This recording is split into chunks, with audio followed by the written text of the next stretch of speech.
Good morning friends. இந்த ஆடியோவில் இந்த அட்கோ ஷேரை பற்றி பார்க்கலாம். ஏன்னா பெரும்பாலான அட்கோ ஷேர் வச்சுருக்காங்க. இதோட ஃபண்டமெண்டல் நம்ம பார்த்தா பிஇ ரேஷியோ வந்து 10க்கு கீழே இருக்குது. ப்ரைஸ் டு புக்கு 1.8 தான் இருக்குது. ஆர்ஓஇ பார்த்தா 18% இருக்குது. டிவிடெண்ட் ஈல்டு வந்து 2.7% இருக்குது. ப்ரொமோட்டர் ஹோல்டிங் வந்து 75% வச்சுருக்காங்க. யாருன்னா கவர்மெண்ட் தான் வச்சுருக்கு.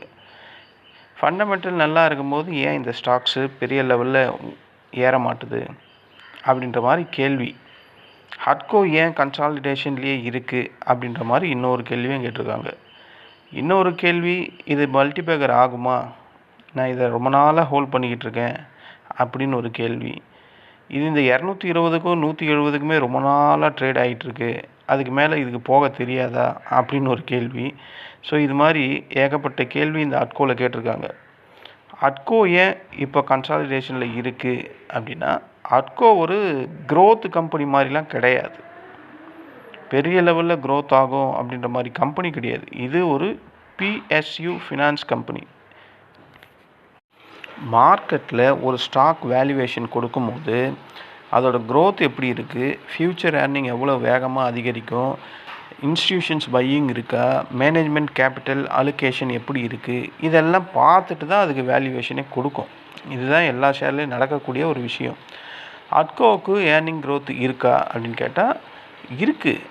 ஆனால் அது பிஎஸ்யூ அப்படின்றதுனால மார்க்கெட் அதுக்கு அதிக அளவு ப்ரீமியம் வந்து கொடுக்க விரும்புகிறதே கிடையாது. நான் பார்த்தது வரையும் இந்த அட்கோ அந்த 250க்கும் 170க்குமே ரொம்ப நாளாக ட்ரேட் ஆகுது. அப்படி பார்க்கும்போது அதோட பிஇ பார்த்தா அதனால தான் அது 10க்கு கீழேயே இருக்குது. அதனால தான் அது அங்கேயே சுற்றிக்கிட்டு இருக்குது.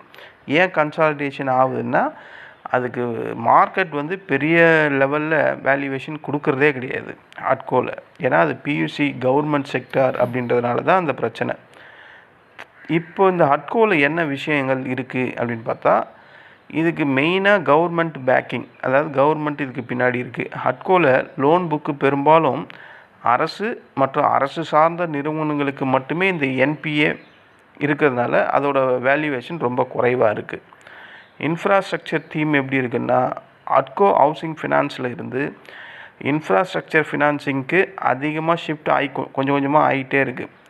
இன்ஃப்ராஸ்ட்ரக்சர் ஸ்பெண்டிங் இந்தியாவில் தொடர்ந்து வளர்ந்தால் அட்கோ பெரிய லெவலில் பெனிஃபிட் அடையும், கிடைக்கிறதுக்கான வாய்ப்புகள் இருக்குது. இதோட லோன் புக் க்ரோத் எப்படி இருக்குன்னு பார்த்தா, அந்த ஏயுஎம் அப்படின்னு சொல்லக்கூடியது மற்றும் லெண்டிங் கடந்த சில வருஷங்களாக நல்ல வளர்ச்சி காட்டிக்கிட்டு இருக்குது. அதனால் ப்ரோக்ரஸ் ஆகிட்டுருக்கு அப்படின்ற மாதிரி தான் இந்த லோன் புக்கு இங்கே காட்டுது. டிவிடெண்ட் வந்து லாங் டேர்ம் இன்வெஸ்டர்ஸ்க்கு டிவிடெண்ட் சப்போர்ட்டாகி இருக்குது. நம்ம டிவிடெண்ட் ஆல்ரெடி டிஸ்கஸ் பண்ணோம்.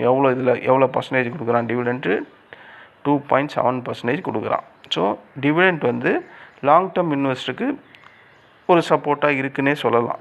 இதில் இருக்க பேட் நியூஸ் என்னன்னு பார்த்தா, இது ஒரு பிஎஸ்யூ அப்படின்னாவே, கவர்மெண்ட் அப்படின்னாவே பிஎஸ்யூ டிஸ்கவுண்ட் வரும் அப்படின்ற ஒரு மிகப்பெரிய காரணம் தான். பொதுவாக கவர்மெண்ட் செக்டரில் ஐஆர்எஃப்சி, ஆர்இசி, பிஎஃப்சி, அந்த வரிசையில் அட்கோ, இதெல்லாம் பிஎஸ்சி ஃபினான்ஸ் ஸ்டாக்ஸு. மார்க்கெட் எப்போவுமே ஒரு டிஸ்கவுண்ட் வேல்யூவேஷன் தரும் அப்படின்ற மாதிரி மனநிலைமையில் இந்த ஷேர்ஸ் எல்லாம் இருக்கிறதுனால இதால் பெரிய லெவலில் போக முடியல அப்படின்றது தான் உண்மை. அடுத்தது இன்ட்ரெஸ்ட் ரேட் சென்சிட்டிவிட்டி. அட்கோ ஒரு லெண்டிங் பிஸ்னஸ் கம்பெனி அப்படின்றது நமக்கு தெரியும். அதில் இன்ட்ரெஸ்ட் ரேட்டு, பாண்ட் ஈல்டு, இந்த பாரோவிங் காஸ்ட்டு இதெல்லாம் பொறுத்து தான் ஏர்னிங் பெருசாக வர்றதும் பாதிக்கப்படுறதும். கான்சன்ட்ரேட்டட் எக்ஸ்போஷர் அப்படின்னு சொல்லுவாங்க. டாப் பரோவர்ஸ் மீது அதிக கான்சன்ட்ரேஷன் இருக்குது அப்படின்ற மாதிரி ரேட்டிங் ஏஜென்சி இந்த ஸ்டாக்ஸை பர்டிகுலராக சொல்கிறாங்க. ஸோ அதனால் இது ஒரு பேட் நியூஸாக இன்வெஸ்டர்ஸ் ஃபீல் பண்ணுறாங்க. Government policy dependency, private sectors growth story மாதிரி இந்த ஹட்கோ இல்லை அப்படின்றது நமக்கு நல்லா தெரியுது. கவர்மெண்ட் கேபெக்ஸ் ஸ்லோ டவுன் வந்தால் க்ரோத்து ஸ்லோ ஆகலாம். ஸோ இந்த மாதிரியான பேட் நியூஸஸ்லாம் இருக்குது. இது 170லேருந்து 220 ரேஞ்சுக்குள்ளேயே ஏன் இருக்குது அப்படின்னு கேட்டிங்கன்னா, கடந்த சில காலமாக 170லேருந்து 180 பகுதியில் தான் பையர்ஸ் வராங்க. 220, 230, 240 வரும்போது அங்கே செல்லர்ஸ் வந்து ப்ராஃபிட்டை புக் பண்ணுறாங்க. இதுதான் ரொம்ப நாளாக நடந்துக்கிட்டே இருக்குது. இது ஒரு ரேஞ்ச் பவுண்ட் மூமெண்ட் அப்படின்னு தான் இதுக்கு பேர். இதுக்கு முக்கிய காரணம் ஓல்டு இன்வெஸ்டர்ஸ் ப்ராஃபிட் புக் பண்ணுறாங்க, பிஎஸ்சி செக்டர் சென்டிமெண்ட் வீக்காக இருக்குது, எஃப்ஐஐ பெரிய லெவலில் அக்குமுலேஷன் பண்ணுறதே இல்லை இந்த ஸ்டாக்ஸில், மார்க்கெட் க்ரோத்து ஸ்டாக்கை விரும்புது ஆனால் அதுக்கு சரியான வேல்யூவேஷன் கொடுக்க மாட்டுது. இதுதான் இந்த அட்கோவில் இருக்கக்கூடிய காரணம். இதனால தான் இந்த அட்கோ ஸ்டாக்ஸ் வந்து ஒரு சைட்வேலையே ரொம்ப நாளாக கன்சாலிடேட் ஆகிட்டு இருக்க மாதிரி எனக்கு ஃபீல் ஆகுது. அடுத்த கேள்வி, மல்டிபேக்கர் ஆகுமா அப்படின்னு கேட்குறாங்க. இதுதான் எல்லாரோட இன்வெஸ்டர்ஸோட மிகப்பெரிய கேள்வி. நம்ம ஒரு ஸ்டாக்ஸை ஹோல்ட் பண்ணுறோம், அது மல்டிபேக்கர் ஆகுமா அப்படின்றது தான். 2x டபுள் ஆகுமா? 2x அதெல்லாம் ஆகிறதுக்கான வாய்ப்பு இருக்கிற மாதிரி தான் எனக்கு தோணுது. வாய்ப்பு இருக்குது. 200லேருந்து 400 அப்படின்றது இம்பாசிபிளெல்லாம் கிடையாது, அது பாசிபிள் தான். ஆனால் ஏர்னிங் க்ரோத்து தொடர்ச்சியாக ஒரு 3லேருந்து 5 வருஷத்தில் கண்டினியூஸாக ஏர்னிங் க்ரோத் பெரிய லெவலில் நடந்தால் இது 400 அசால்ட்டாக ரீச் ஆகிடும். ஆனால் 5x 10x மல்டிபேக்கர் ஆகுமா அப்படின்னு கேட்டால் அது மட்டும் ப்ராபபிலிட்டி ரொம்ப ரொம்ப குறைவாக இருக்குது. ஏன்னா இது already 40,000 crore market cap range தான் இருக்குது. பிஎஸ்சி வேல்யூவேஷன் சீலிங் வேறு இருக்குது. இதில் ஹை க்ரோத் ப்ரைவேட் கம்பெனி மாதிரியும் இது இல்லை. ஸோ நான் தனிப்பட்ட என்னுடைய பர்சனல் ஒப்பீனியன் கேட்டால் அட்கோவை வெல்த் ப்ரெசர்வர் அப்புறம் மாட்ரேட் கம்பவுண்டர் அப்படின்னு தான் சொல்லணும். அப்படி தான் நான் நினைக்கிறேன். இது நெக்ஸ்ட்டு ஃப்யூச்சரில் 10x ராக்கெட் மாதிரிலாம் போகும் அப்படின்ற மாதிரி எனக்கு தெரியல. லாங் டேர்ம் இன்வெஸ்டர்ஸ் என்ன செய்யலாம் அப்படின்னு கேட்டால், ஆவரேஜ் வந்து 180 170 இந்த ரேஞ்சஸ்லாம் வரும்போது ஆவரேஜ் பண்ணுறது பெஸ்ட்டாக இருக்கும். ஆவரேஜ் ப்ரைஸ் காஸ்ட்டு அரௌண்டு ஒரு 200 ரூபாய்க்கு வருதுன்னா அந்த இடத்துலலாம் நீங்கள் பேனிக்கெல்லாம் ஆக வேண்டாம். மார்க்கெட் எப்படியும் இது ஒரு 3லேருந்து 5 வருஷத்துக்குள்ளே 300-400 போகும். அதோடய வேல்யூவேஷனை பொறுத்து அதோட ப்ரைஸ் அந்த ரேஞ்சஸ் வந்து மாறுபடுறதுக்கான வாய்ப்புகள் இருக்குது. கண்டிப்பாக இதுக்கு ஒரு ரெக்கவரி டைம் அப்படின்னு ஒன்று வரதான் போகுது. அடுத்த லெவலுக்கு நம்ம மார்க்கெட் போகிறதுக்கு முன்னாடி அதை இப்போவே கம்மியாக இருக்கும் போதே ஆவரேஜ் பண்ணிக்கிட்டால் மார்க்கெட் பெரிய லெவலில் ஏறும் போது நமக்கு அது பெனிஃபிட்டாக முடியும். கண்டிப்பாக ஏர்னிங் க்ரோத் வளர்ந்தால் இந்த ஸ்டாக்ஸு பெரிய லெவலில் ரேட்டிங் பண்ணுறதுக்கான வாய்ப்புகள் இருக்குது. என்னுடைய பார்வையில் அட்கோ இது ஒரு ஸ்ட்ராங் பிஎஸ்சி கம்பெனி. இப்போ லோ பிஇயில் தான் இருக்குது. ROE எல்லாம் 18% நல்லா தான் இருக்குது. கவர்மெண்ட் சப்போர்ட் இருக்குது. இன்ஃப்ராஸ்ட்ரக்சர் தீம் இருக்குது, நல்லா இருக்குது. அதே நேரத்தில் இதில் இருக்கக்கூடிய என்னுடைய பார்வையில் இருக்கக்கூடிய பேட் எதுன்னு கேட்டால், ஃபாஸ்ட் க்ரோவிங் கம்பெனி மாதிரிலாம் இது கிடையாது. மார்க்கெட்டோட டார்லிங் அப்படின்னு சொல்லக்கூடிய மாதிரியான கம்பெனி ஸ்டாக்ஸும் இது கிடையாது. மார்க்கெட்டோட டார்லிங் அப்படின்னு சொல்லக்கூடியதெல்லாம் எது இந்த ரிலையன்ஸு, HDFC, ICC இந்த மாதிரி. ஆனால் இதில் மார்க்கெட் டார்லிங் அப்படின்னு சொல்லக்கூடிய அளவுக்கு இந்த அட்கோவில் ஒன்றுமே இல்லை. அப்புறம் 10x 5x அந்த மாதிரி மல்டிபேக்கர் ஆகிறதுக்கான ப்ராபபிலிட்டி ரொம்ப ரொம்ப கம்மியாக இருக்குது.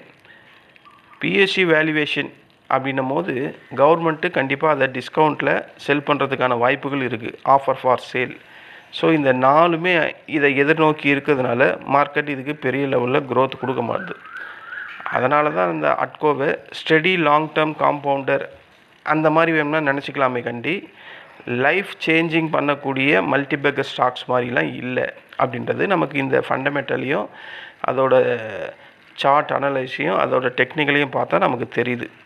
இதுதான் இந்த அட்கோவில் இருக்கக்கூடிய எதிர்கால தேவைகளும் இப்போ நடக்கக்கூடிய பிரச்சனைகளும். இது கண்டிப்பாக 250 300 350 அப்படியெல்லாம் போகும். ஆனால் போகிறதுக்கான காலங்கள் வெகு தூரமாக இருக்குது. ஏன்னா ஏர்னிங் க்ரோத்து பெரிய லெவலில் இதில் வளரவே இல்லை. அதுதான் பிரச்சனை. ரெண்டாவது, பிஎஸ்சி கவர்மெண்ட் செக்டர் அப்படின்னாவே மக்கள் பெரிய லெவலில் இன்வெஸ்ட்மெண்ட் பண்ணுறதுக்கு முன் வர்றதில்லை. அதுக்கப்புறம் எஃப்ஐஎஸும் இதில் பெரிய லெவலில் அக்குமுலேஷன் ஸ்டார்ட் பண்ணுறதே இல்லை. அதனால தான் இந்த ஸ்டாக்ஸு அந்த இடத்துலையே தத்தளிச்சிக்கிட்டு இருக்குது. ஓகேங்களா? நீங்கள் இன்வெஸ்டர்ஸாக இருந்து அட்கோவில் ஷேர் பண்ணியிருந்தீங்கன்னா கண்டிப்பாக நீங்கள் வெயிட் பண்ணி ட்ரேட் பண்ணுறது, இன்வெஸ்ட்மெண்ட் பண்ணுறது பெஸ்ட்டாக இருக்கும். ஏன்னா இப்போ அது இருக்கிறது 198, அதோட கரண்ட் ப்ரைஸ் 198 இருக்குது. இதில் எஃப்ஐஎஸ் பாருங்கள், வெறும் 2.40% தான் ஹோல்ட் பண்ணுறாங்க. மியூச்சுவல் ஃபண்டும் ரொம்ப கம்மியாக இருக்குது, 1.83%. இன்சூரன்ஸ் கம்பெனி தான் ஒரு 8.23% ஹோல்ட் பண்ணுறாங்க. ப்ரொமோட்டர்ஸ் கிட்ட தான் 75% இருக்குது.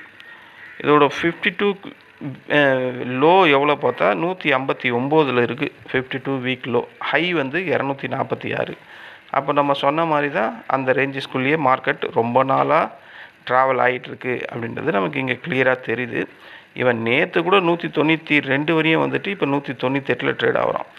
என்னை பொறுத்த வரையும் இந்த ஹட்கோ 172 ஒரு ஸ்ட்ராங்கான சப்போர்ட் மாதிரி எனக்கு தெரியுது. அங்கே வரும்போதெல்லாம் நம்ம இன்வெஸ்டர்ஸ் ஆல்ரெடி வாங்கியிருந்தீங்கன்னா அந்த இடத்துல கொஞ்சம் அக்குமுலேஷன் ஸ்டார்ட் பண்ணுறது பெஸ்ட்டாக இருக்கும். கன்சிடர் பண்ணுறது அந்த இடம் நல்லதாக இருக்கும் அப்படின்ற மாதிரி தெரியுது. இதுதான் இந்த ஹட்கோவில் இருக்கக்கூடிய ஃபண்டமெண்டல் அண்ட் டெக்னிக்கல். நீங்கள் இதில் இன்வெஸ்ட்மெண்ட் பண்ணியிருந்தால் உங்கள் அக்குமுலேஷனை 172லாம் வரும்போது ஸ்டார்ட் பண்ண ஆரம்பிச்சிருங்க. கண்டிப்பாக அது 200 250 போகும்போது நீங்கள் விருப்பப்பட்டால் ப்ராஃபிட் புக்கிங் பண்ணிங்க. ஆவரேஜ் ப்ரைஸ் கண்டிப்பாக 200க்கு கீழே வந்துடும்.